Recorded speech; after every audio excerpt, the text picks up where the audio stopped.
23 নাবিক নিয়ে অবশেষে দেশে পৌঁছেছে সোমালিয়ার জলদস্যুদের হাত থেকে মুক্ত হওয়া জাহাজ এমভি আবদুল্লাহ।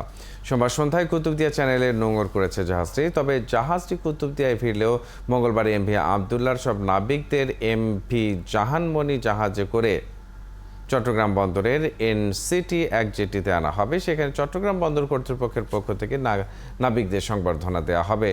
তবে তার আগে কুতুবদিয়ায় থাকা এমভি আবদুল্লাহর দায়িত্ব নতুন ক্রুদের কাছে বুঝিয়ে দেওয়া হবে। এসব তথ্য নিশ্চিত করেছেন চট্টগ্রাম বন্দর সচিব ওমর ফারুক।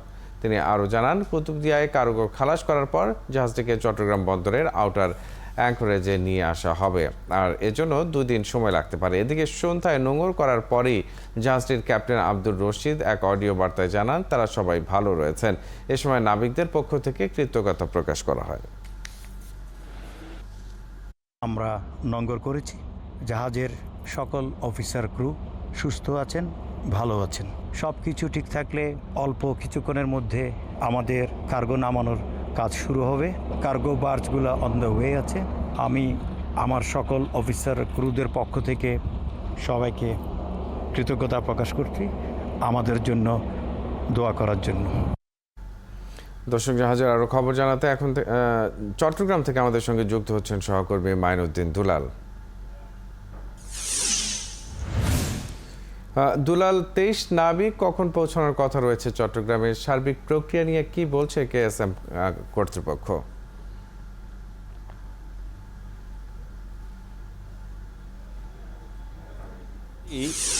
চট্টগ্রাম নাবিকদেরকে নিয়ে আসার জন্য আপনি ইতিমধ্যে বলেছেন যে একটি জাহাজ চলে গেছে কুতুবদিয়া চ্যানেলে, সেখান থেকে নাবিকদেরকে নিয়ে আসা হবে এবং বিকেলে আজকে 4টার সময় চট্টগ্রাম বন্দর জেটিতে তাদের সম্বর্ধনা দেওয়া হবে বন্দর কর্তৃপক্ষের মাধ্যমে। বন্দর কর্তৃপক্ষ তাদের এই সম্বর্ধনা দেবে এবং ওই যে জাহাজে করে তাদের নিয়ে আসা হবে সেই জাহাজটি আউটারে বহির্নোঙরে পৌঁছালে বন্দরের কয়েকটি স্পিড বোট তাদের স্কট করে নিয়ে আসবে। এটি আসলে সম্মান জানানো তাদেরকে, যে তারা এই দুর্গম পথ পেরিয়ে এসছেন, এত বিপদসংকুল অবস্থা থেকে তারা উঠে এসছেন, তাদেরকে সম্মান জানানো।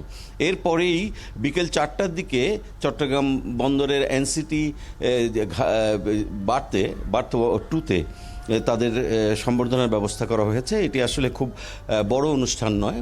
নাবিকরা আসলে তাদের সেখানে বন্দর চেয়ারম্যান এবং বন্দরের কর্মকর্তারা, কেএসআরএমের কর্মকর্তারা থাকবেন এবং সংবাদকর্মীরাও থাকবেন। সেখানে তাদের সম্বর্ধনা দেয়া হবে, তাদের আনুষ্ঠানিকভাবে বরণ করে নেওয়া হবে। এবং আমি আপনাকে জানিয়ে রাখি, আমি আজকে সকালেও কথা বলেছি ক্যাপ্টেন রশিদের পরিবারের সাথে। তারা যেটি বলেছেন যে তাদের উদ্বেগ কেটে গেছে। তারা যখন জানতে পেরেছেন যে জাহাজটি বাংলাদেশের জলসীমানায় এসে পৌঁছেছে কুতুবদিয়া চ্যানেলে, তখন থেকে তারা স্বস্তিতে আছেন। ক্যাপ্টেন রশিদের পরিবার এবং আরও কয়েকটি পরিবারের সাথে আমাদের কথা হয়েছে। তারা যেটি জানিয়েছেন, তাদের উদ্বেগ উৎকণ্ঠা অনেকটাই কেটে গেছে এবং তারা পরিবারের সাথে, এই নাবিকদের সাথে তাদের পরিবার মিলিত হওয়ার জন্যে, তাদেরকে দেখা হওয়ার জন্য তারা উদ্গ্রীব হয়ে আছেন। এখানে সম্বর্ধনার পরপরই এই নাবিকেরা যার যার বাড়িতে চলে যাবেন এবং সেখানে পরিবারের সাথে দেখা করবেন, মিলিত হবেন। এবং নতুন একদল ক্রু ইতিমধ্যেই এমভি আবদুল্লাহতে চলে গেছেন। তারা নিয়ন্ত্রণ নিয়েছেন এমভি আবদুল্লাহ জাহাজের এবং সেখান থেকে পণ্য খালাস চলছে। আমিরাত থেকে প্রায় 550 টন চুনা পাথর নিয়ে জাহাজটি চট্টগ্রাম বন্দরের কুতুবদিয়া চ্যানেলে এসছে এবং এটি ওখানে কিছু পণ্য খালাস হবে আর কিছু পণ্য বহির্নোঙরও খালাস হবে।